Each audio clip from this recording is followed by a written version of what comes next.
begin by telling you a bit about my life. I've grown up in a small town in Twilla County where I've enjoyed a loving family, wonderful friends, and unforgettable memories. When I was in 6th grade, I had a unique opportunity to attend a school in Salt Lake City, this school, in fact. And it has been full of the most enriching educational experiences of my entire life. But going to Slicksy changed something about the environment that I was in.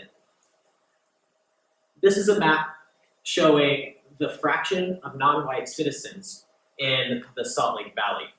On the left, you can see Twilla County and the town that I live in. And it shows that the town I live in is only 10% non-white. Now, look to the top of the map. That dark shaded purple area shows the area in which I attend school.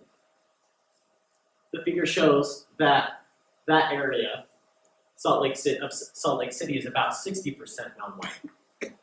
This drastic change in environment helped me realize something about myself. Going from my home to my school and seeing such a difference in population helped me recognize my white privilege and fundamentally changed how I interact with other people. Now, going to Slicksy has given me a lot of opportunities that I'm really grateful for.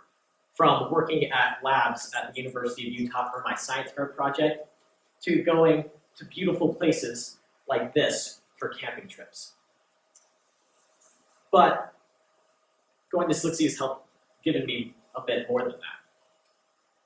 Before 6th grade and before I went to Slicksy, I didn't talk to or really have any friends that were different than me, who had a different skin color than me, who didn't share my religious beliefs or my political beliefs.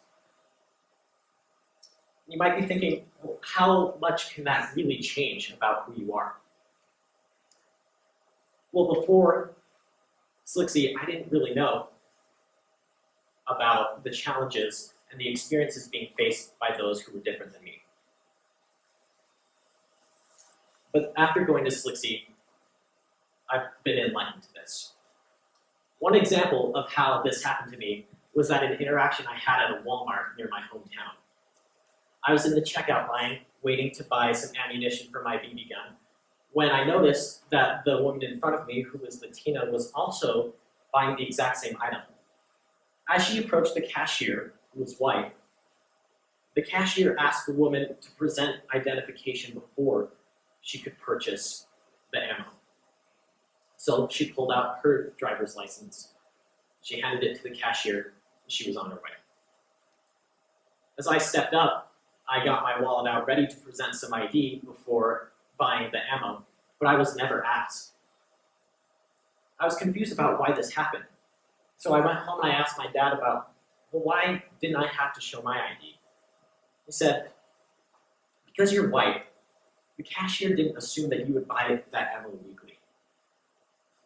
I thought about this a lot.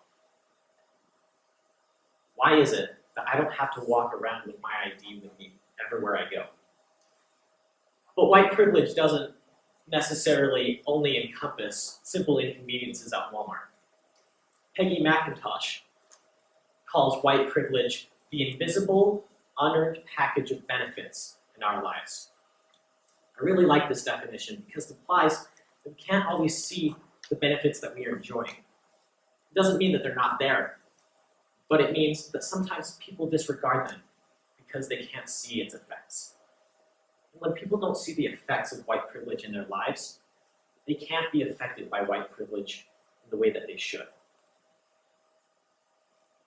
Another example of how I saw this in my life was when I was hanging out with some of my friends. We were having a good time when one of them suddenly told an extremely racist and offensive joke concerning immigration to the US. I was appalled that he would tell this joke, but I was even more surprised that everyone else laughed at it. I thought about this interaction a lot, and why they thought it was funny and why I didn't. My friends don't recognize that they were saying something so terrible because they would never have to experience anything like that in their lives because of their position. Perhaps if they did, they would have thought twice.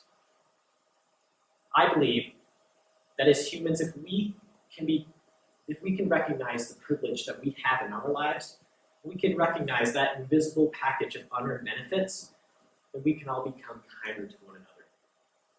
And after we recognize our privilege, the next step is humility.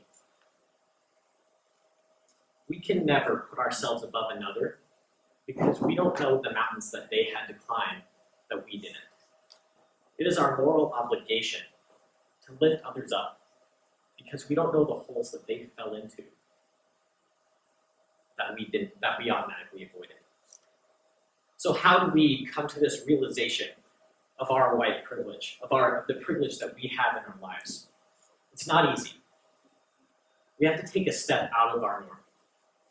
We have to travel to new places, meet new people. We need to understand their challenges and know why we don't have those challenges. I'd like to leave you with two questions. What is inside your invisible unearned package of benefits?